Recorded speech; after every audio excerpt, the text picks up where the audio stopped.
प्रातः क्लास चल रहा था 13 अप्रैल 1968 और शनिवार को तीसरे पेज की दूसरी तीसरी लाइन में बात चल रही थी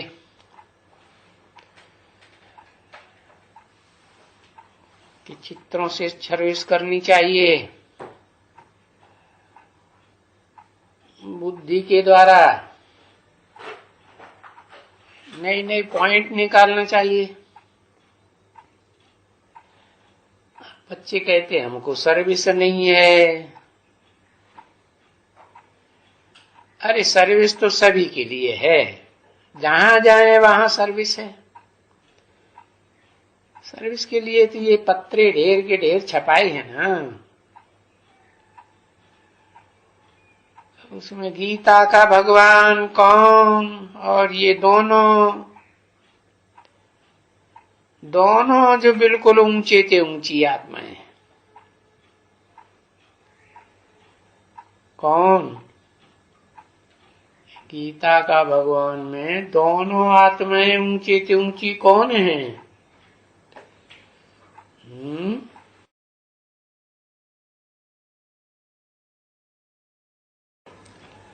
अरे क्या स्त्री? ऊंची से ऊंची आत्मा शिव और मुकर्रर रथधारी आदम अर्जुन, या जिसका ऊंची मर्तबा दिखाया है महादेव, दो ही आत्मा। एक आत्माओं का बाप सुप्रीम सोल और दूसरा मनुष्यों का बाप आदम। तो दिन बिल्कुल दोनों ऊंचे से ऊंची आत्माएं, जिससे मनुष्य बिल्कुल अच्छी तरह से समझ जाए कि बाप क्या है। नहीं तो ब्रह्मा कुमार तथा कथित क्या समझते हैं कि बिंदी ही बाप है। अरे अकेली आत्मा भी तो बिंदी है। आत्मा बिना शरीर के कुछ कर सकती है? कोई आत्मा बिना शरीर के कुछ नहीं कर सकती। तो आत्माओं का बाप भी बिना शरीर के कुछ नहीं कर। बाकी ये है कि वो अगर्भ है, गर्भ से जन्म नहीं लेता है, और जो भी आत्माएं हैं वो सब गर्भ से जन्म लेती है। और जो गर्भ से जन्म लेती है वो फिर सुखी भी बहुत होती है तो दुखी भी बहुत होती है ना। हाँ, बताया कि वो आत्माओं का बाप न दुख भोगता है और न सुख भोगता है, दुख सुख से परे है। तो इन दोनों का अगर परिचय बिल्कुल अच्छी तरह से मिल जाए है तो समझ जाए कि बाप क्या चीज है। नहीं तो ब्रह्मा कुमार तो तथाकथित क्या समझते हैं कि वो बिंदी है। और धर्मपिता भी क्या समझते हैं? हाँ, बिंदी तो कितनी भी छोटी से छोटी, अति सूक्ष्म, जैसे गीता में अणुअणीयान् समनुस्मरेत्, अणु से भी अणु है, इतना अणु सूक्ष्म कि अचिंत्य बता दिया कि चिंतन भी कोई असली रूप का उस अणु का कर ही नहीं सकता, इतना सूक्ष्म है। और ये बात ठीक भी है कि बिंदु को तो चाहे जितना सूक्ष्म बना दो, नहीं। हाँ, बाकी माताएं बिंदी लगाती हैं, कोई बड़ा बिंदा लगाई लेती है। ऐसे तो बाबा ने भी बताया, तुम बच्चों को भी है भ्रकुटी में सफेद स्टार बिंदी लगाना चाहिए कि भाई जिनको स्टार याद ना आता हो तो कोई से बातचीत करें तो बिंदी याद आए। देखेंगे ना, अरे पेट को देख करके थोड़ी बात की जाती है, क्या देख के बात करते हैं? हाँ? चेहरे में आंखों को देख के बात की जाती है ना। तो आंखों के बीच में उन्हें बिंदी दिखाई पड़ेगी तो उनको याद आएगा ना कि आत्मा ये देह याद आएगी कि बिंदी याद आएगी? जिन्होंने ज्ञान लिया है उनको तो बिंदी याद आएगी। हाँ, ये आत्मा है, मैं भी आत्मा हूं, है। और जितने भी प्राणी मात्र हैं सब क्या है? सब आत्मा। तो बताया ये जो ऊंचे ते ऊंची आत्माएं दो हैं सृष्टि रूपी रंगमंच पर पार्ट बजाने वाली है, वो बाप के रूप में प्रत्यक्ष होती है इस संसार में। किसमें? सम माने संपूर्ण, सार माने सार। ये जो 5000 वर्ष का ड्रामा है ना बेहद का, ये संसार है। इसमें बड़े ते बड़े सार का सुख भी है और बड़े ते बड़ा शांति भी है। इतनी शांति है इस दुनिया में, लेकिन सृष्टि के आदि में एकदम शांत। तो बताया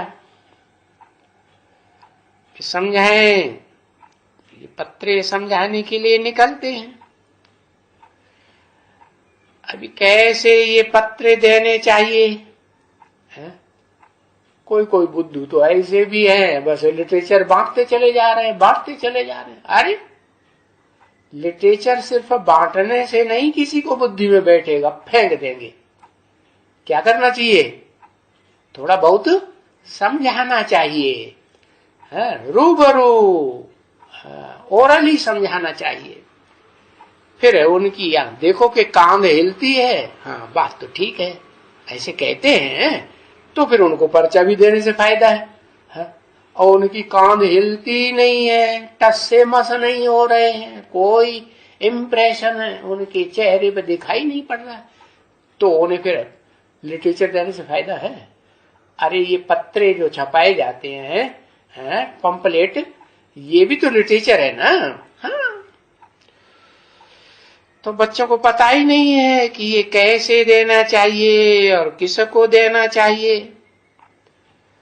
अब ये है कि ये जो पत्रे और ये जो चित्र छपाए जाते हैं, हाँ, अच्छे से अच्छे कागज पर छपाए जा सकते, प्लास्टिक पेपर पर छपाए सकते हैं, है ना, रंगीन छपाए सकते हैं, तो खर्चा तो होता है ना। हाँ, दाम बहुत लगता है इन चित्रों का। तो ये तो सबसे बड़ा तुम्हारा ये जो शास्त्र है ना, कौन सा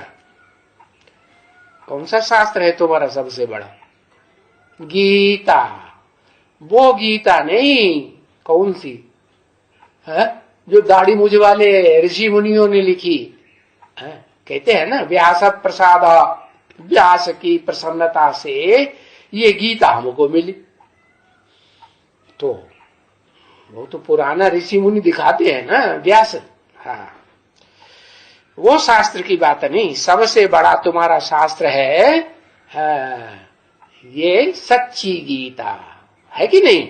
हाँ, वो तो शास्त्रों में जो लिखी है वो तो मनुष्यों की लिखी हुई है, और ये लिखी नहीं है भगवान ने, लिखी तो तुम बच्चों ने है,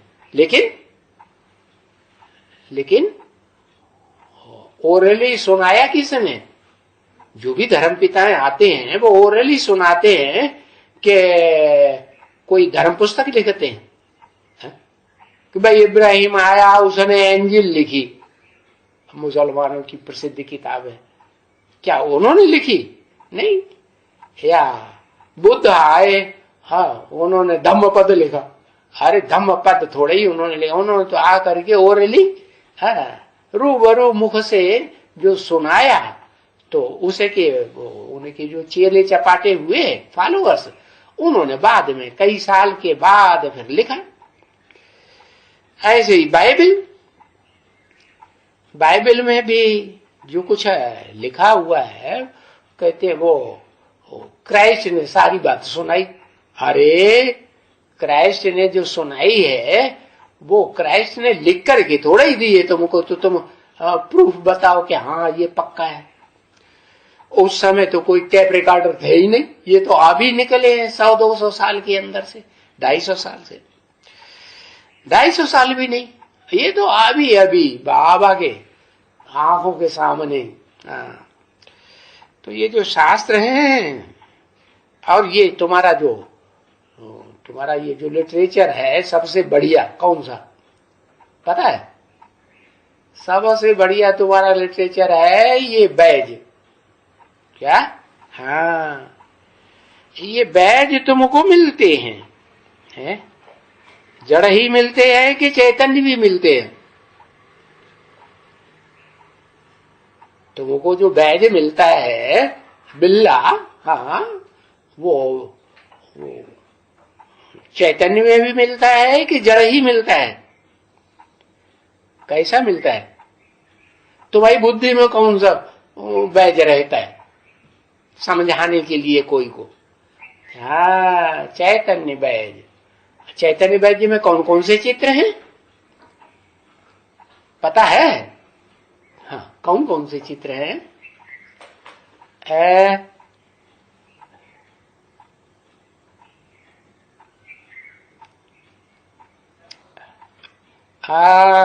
तीन मूर्तियों का चित्र है और लक्ष्मी नारायण का चित्र है, या तो फिर लक्ष्मी नारायण का बचपन का रूप, हाँ, कृष्ण का चित्र है कि नहीं? हाँ, तो ये जो तुमको चित्र मिलते हैं कि नहीं? हाँ, चैतन्य में भी मिलते हैं। बेसिक नॉलेज जब तक लेते रहे तब तक जड़ चित्र मिलते रहे। तो उन चित्रों को हिंदी में क्या कहते हैं? बैज। हाँ, किसी ने कहा हाँ बैज कहते हैं। हाँ, बैज भाई अंग्रेजी अक्षर है?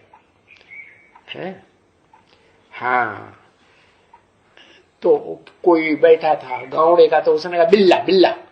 हाँ, ठीक है। हाँ, अब बड़ा बिल्ला है कि बड़ा कुत्ता है, ये तो अक्षर ठीक नहीं है? हाँ, गावड़े की भाषा है, इसलिए अंग्रेजी में ये बैज अच्छा। तो ये भी जो अच्छे हैं, पढ़े लिखे, बहुत शास्त्र है, पढ़े लिखे हैं ना, सो इनका हिंदी निकाल सकते हैं कि भाई बैज का हिंदी क्या हो सकता है? नहीं? हाँ, जैसे उन्होंने रेल का हिंदी शब्द निकाला, क्या निकाला पता है?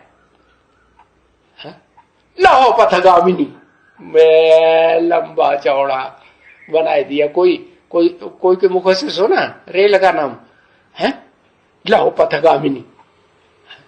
हो सका? समझ में आया? नहीं आया? वो पटरी होती है ना रेल की, वो लोहे की बनी हुई होती है ना। हाँ, तो वो लोहे की पटरी का रास्ते पर चलती है, तो उसका नाम लौह पथगामिनी रख दिया। तो बताया कि जो अच्छे पढ़े लिखे हैं ना, वो इसका एक शॉर्ट अक्षर निकाल सकते हैं। हाँ, वो निकालेंगे बच्चे। तो ये बाबा के सामने कई बच्चे एक साथ बोलने लगे। हाँ, 3-4 बात बताते हैं, तो बाबा सुन नहीं सकते। अच्छा, ये जगदीश क्या बोला?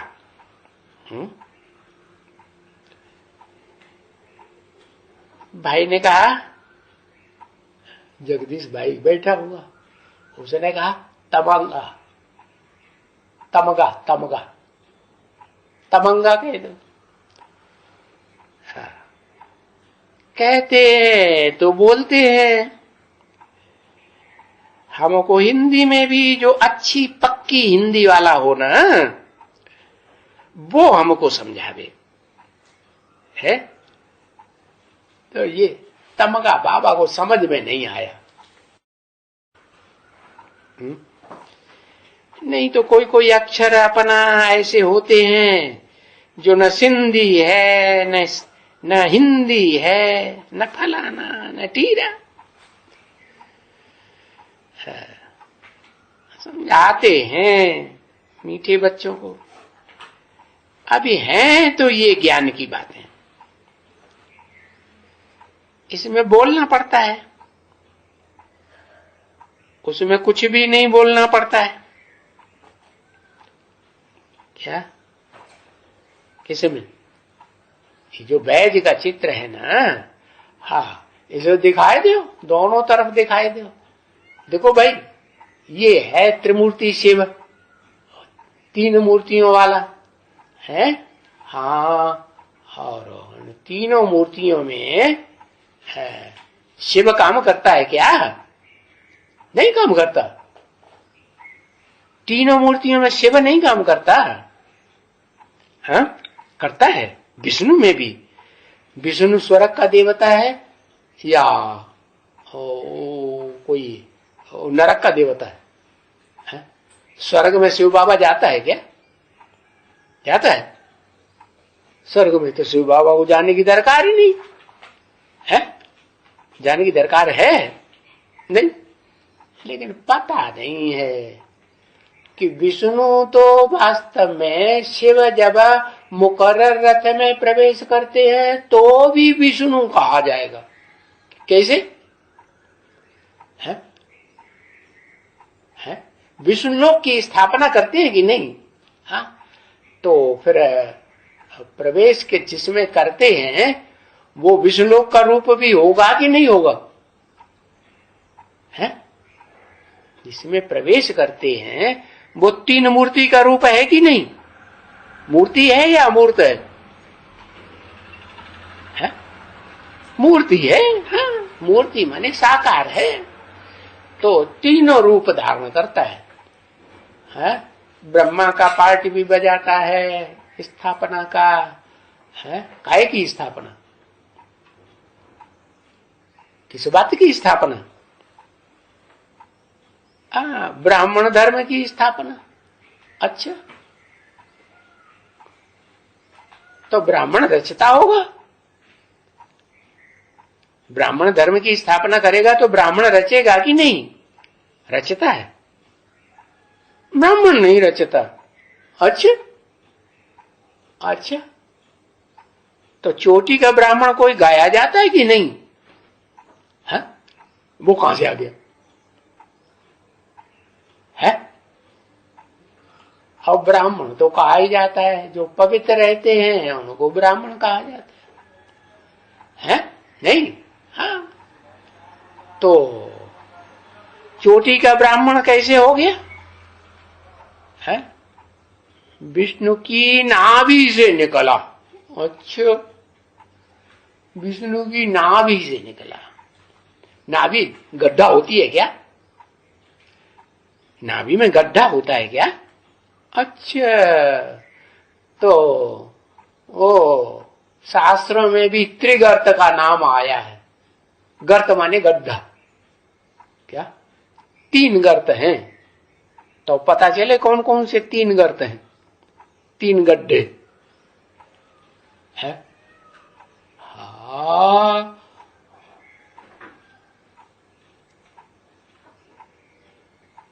शास्त्रों में लिखा है, 3 गड्ढों के नाम भी लिखे। क्या? एकत, द्वित और त्रित।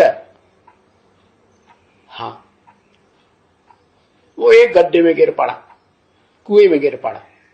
हाँ, एकदम गड्ढे में गिर पड़ा। वो दिखाते हैं ना, हाँ, कोई कुआं दिखाते हैं जहां जाके सरेंडर हो जाते हैं। कौन सा कुआं? हाँ? काशी करवट। हाँ, काशी करवट पहले खाते थे ना अंग्रेजों ने, आके वो कुआं बंद करवा दिया। अभी लोगों को पता ही नहीं है, तो जब से बंद करवा दिया तो कोई देखने भी नहीं जाता। तो वो कुएं में जाकर के गिरते थे। ऊपर खांडा लगा रहता था, खांडे में से पसार होते हुए गर्दन उनकी एंगल से जाते थे, कट के नीचे अर्पण हो जाते। कैसे अर्पण हुए? तन से अर्पण हुए कि नहीं? तन ही खत्म हो गया तो धन खत्म हुआ कि नहीं? हाँ, तन खत्म हो गया तो धन कैसे बात का काम का नहीं रहा। और मन, मन चलेगा? नहीं चलता है। जो काशी करवट खाते थे वो भूत प्रेत नहीं बनते थे, भूत प्रेत बनते थे। अच्छा, वो पूरी भावना से काशी करवट खाते थे या अधूरी भावना से? भावना होती थी, क्योंकि भावना तो मुख्य चीज है ना। भाव प्रधान विश्व रचि राखा, उस भाव से जो जैसा करे सो तस फल चाखा। अच्छे भाव से कोई अच्छा कर्म करेगा तो अच्छा फल मिलेगा। और भाव चोरी चकारी का है, डकैती का, छनरी की है, कीचकपना है, तो फिर फल कैसा मिलेगा? गंदा फल मिलेगा कि अच्छा फल मिलेगा? है गंदा फल। तो देखो, भाव की बात है। तो जो काशी करवट खाते थे वो अच्छे भाव से खाते थे, है कि हम भगवान पर अर्पण होने जा रहे हैं काशी में, के गंदे भाव से जाते थे, अच्छे भाव से। तो बाबा ने बताया कि जो काशी करवट खाते थे, वो पहला जन्म तो काशी करवट खाने के बाद उन्हें जो मिलेगा अच्छा ही जन्म मिलेगा कि खराब मिलेगा? हाँ, पहला जन्म बहुत अच्छा मिल जाता था। हाँ, उसके बाद फिर पाप करने लग पड़ते नहीं। हाँ, तो फिर और ज्यादा नीचे गड्ढे में गिरते हैं कि नहीं गिरते? हाँ, तो बताया ये जो ज्ञान की बातें हैं ना, इसमें बोलना बहुत पड़ता है। उस जो त्रिमूर्ति का चित्र है ना, हाँ, उसमें मूर्ति, मूर्ति माने साकार है ना। जैसे मूर्ति बनती है ना, अमूर्त थोड़े ही कहेंगे। अमूर्त माने जिसकी मूर्ति ही ना बने। काय की मूर्ति नहीं बनती है, आत्मा की मूर्ति बनती है। आत्मा की मूर्ति नहीं बनती, और आत्मा शरीर में प्रवेश करती है तो मूर्ति नहीं बनती है। हाँ, तो देखो, वो जो त्रिमूर्ति का चित्र दिखाते हैं ना वैद्य में, उसमें कोई ज्यादा बोलने की भी दरकार नहीं। समझ जाते हैं कि हाँ, ये तीन मूर्तियों के द्वारा सृष्टि की रचना, सृष्टि की पालना और सृष्टि का विनाश होता है। तो याद की यात्रा उनको सिखा सकते हैं इस चित्र पर। क्या क्या याद की यात्रा? माम एकम याद करो। अरे, तीन मूर्तियों का चित्र दिखाते हो और कहते हो एकम याद करो, माम एकम, ऐसे कैसे? अरे, तीन मूर्तियां जो देखी जाती हैं, वो तीन मूर्तियां देखने के लिए तीन हैं। वास्तव में वो एक ही आत्मा है उसमें, जो तीन मूर्तियों का भी पार्ट बजाती है। कौन सी आत्मा पता है? नहीं पता? लिखो एक अक्षर। हाँ, शिव की आत्मा है, वो गड्ढे में गिरती है जाके। है गर्त की बात हो रही। गर्त माने गड्ढा। आदम वाली आत्मा जो है ना, वो ही वास्तव में सबसे गहरे गड्ढे में गिरती है। उन गड्ढों का नाम दिया है त्रिगर्त। तीन गड्ढे हैं। पता है कौन से गड्ढे? फीमेल प्लग कह दो, है ना? कौन कौन से तीन गड्ढे है? नहीं दिमाग में आ रहा, आ जाना चाहिए। है पुरुषों को तो फट याद आना चाहिए। क्यों? और 63 जन्म से जो पुरुष जन्म लिए हैं ना जिन्होंने, वो जिंदगी भर क्या याद करते हैं? गड्ढा याद करते हैं कि नहीं करते हैं? गड्ढे को याद करते हैं, तो याद रहना चाहिए ना। हाँ, एक है जगदम्बा, एक है आदि लक्ष्मी, एक है ओम राधे, माने सरस्वती, वैष्णवी देवी और कौन? और उसको कहते हैं पार्वती। अरे अब वो सबको पार लगाने वाली तो फिर गड्ढे में कैसे जाएगी? जाएगी क्या? बिल्कुल नहीं जा सकती। गड्ढे में गिरेगी कि नहीं? नहीं गिरेगी। अच्छा, देवान नहीं आता है कभी? आखिरी जन्म में तो जो अव्वल नंबर है, भोगी आत्माओं के बीच में अव्वल नंबर कौन है? चाहे सुख भोगे चाहे दुख भोगे, है भोगी आत्मा में आदम नंबर 1 अर्जुन कह दो, हाँ महादेव कह दो, उसकी आत्मा है अव्वल नंबर भोग भोगने में है इस दुनिया में। तो उसके बाद दूसरा नंबर किसका होगा? भोग भोगने वाले जितने भी हैं, हाँ वो गड्ढे में गिरेंगे या नहीं गिरेंगे? है नहीं गिरेंगे। तो वो पार्वती गड्ढे में नहीं गिरती है, ऐसा करना। गिरती है कि नहीं? नहीं गिरती। अच्छा, नहीं गिरती तो पार्वती का नाम शास्त्रों में काली क्यों पड़ा? शंकर जी ने मखौल उड़ाई, तुम तो काली हो। उनको गुस्सा आ गया, मेरे को काली कह दिया। वह तुरंत छोड़ के चली गई तपस्या करने। जब आई तो कब आई? जब गोरी हो गई तब आई। कौन सी तपस्या की? वो ऋषि मुनियों ने तो बताया है कि वो तपस्या की जाती है, उल्टे लटक जाओ और शीर्षासन लगा लो, आसन लगाओ, प्राणायाम करो, ये तपस्या है। असली तपस्या मालूम है क्या है? असली तपस्या है अपन को ज्योति बिंदु आत्मा भृगुटी के मध्य में याद करो और आत्मा के बाप को याद करो कि सृष्टि रूपी रंगमंच पर वो आत्माओं का बाप supreme soul heavenly God father है, सदा शिव ज्योति किस मनुष्य तन में पार्ट बजाए रहा है?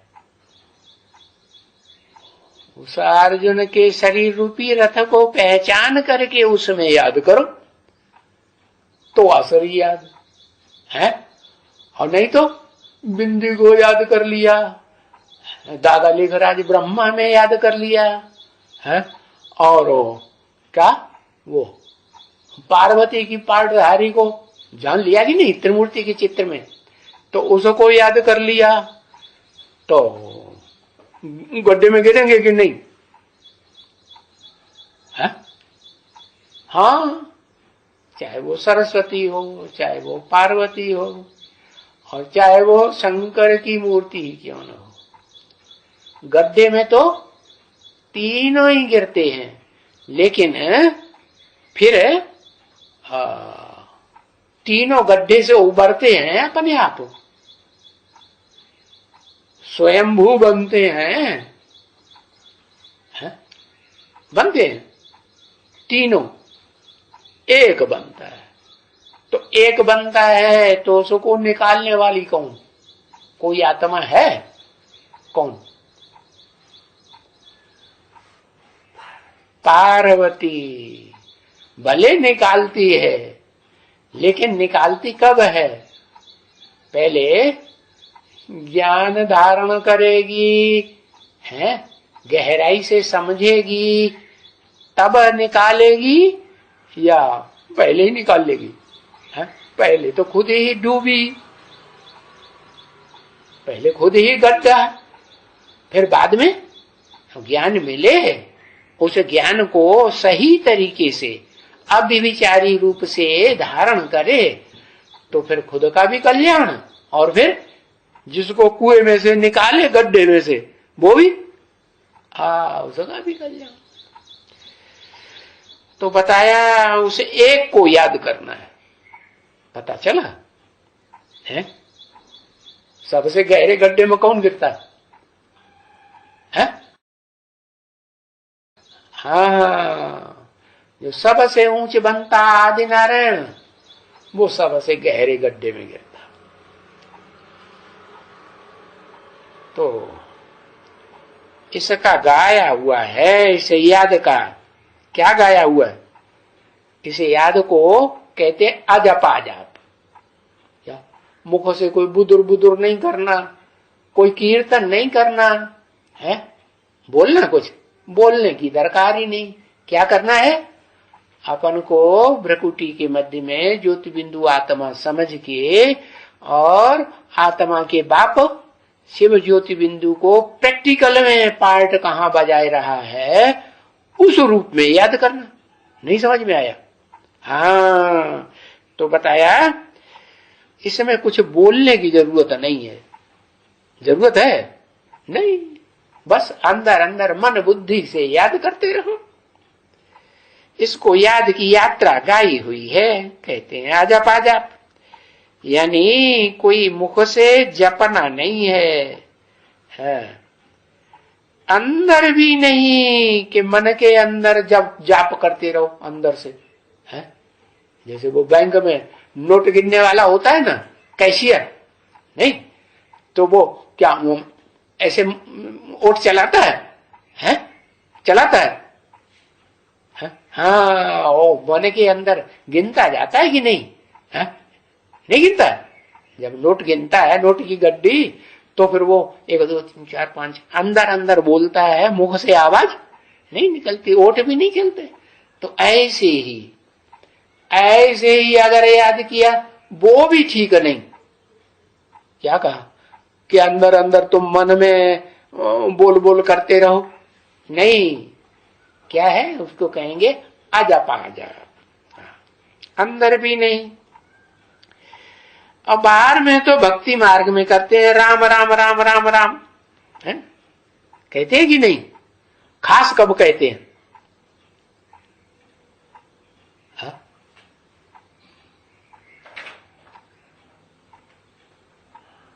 और भारत में ही खास कहते हैं। कब? हाँ, जब शरीर छोड़ते हैं, हाँ, और मुर्दे को ले जाते हैं ना, तो रास्ते में बोलते जाते हैं क्या? राम राम।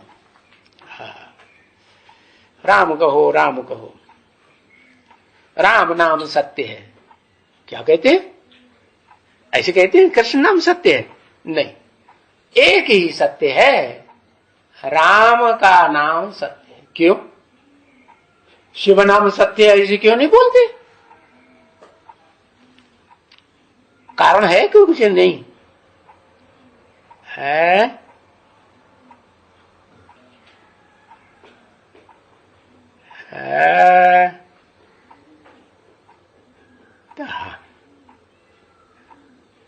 शिव नाम झूठा बनता है।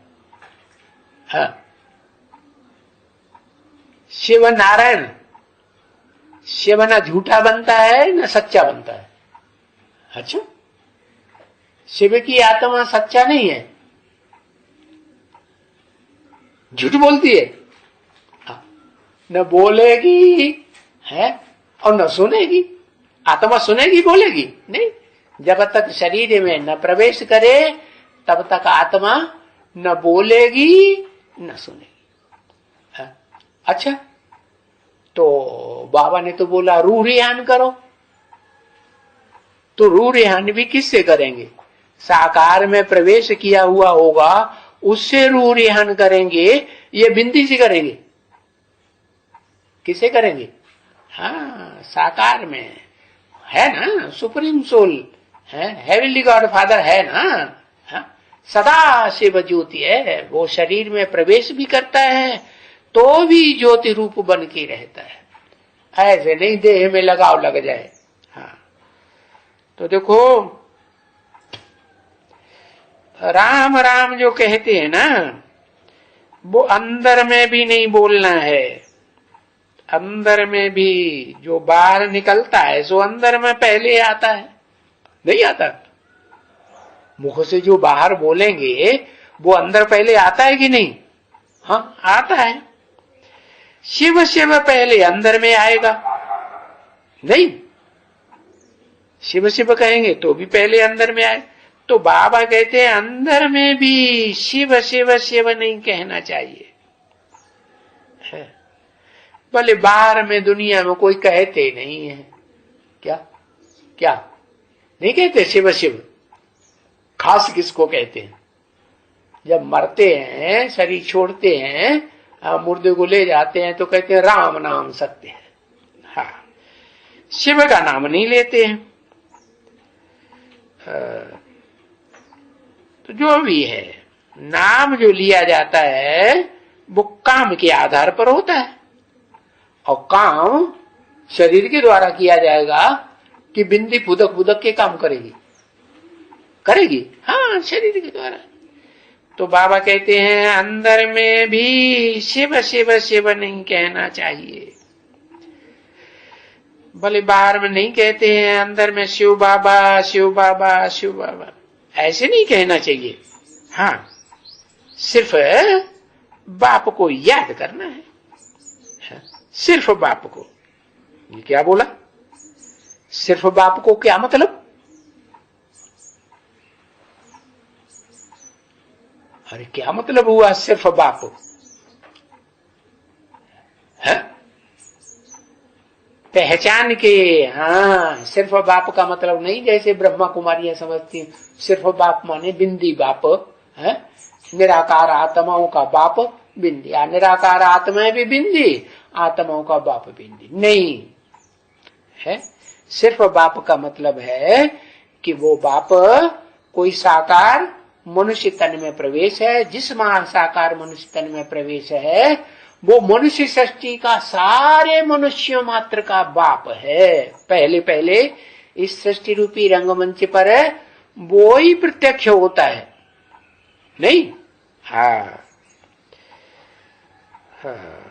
तो बाप को याद करना, वो तो जानते हो कि शिव बाबा तो है ही है। क्या बाबा है या नहीं? बाबा है। कैसे बाबा है? वो तो बाप है। शिव तो बिंदी का नाम है। हाँ, शिव माने कल्याणकारी। शिव का अर्थ क्या है? शिव का अर्थ है कल्याण। कल्याण भी वो बिंदी थोड़े ही कर लेगी फुदक फुदक के। कैसे कल्याण करेगी? कोई तन में मुकर्रर रथ में साकार में प्रवेश करती है तो कल्याण करती है।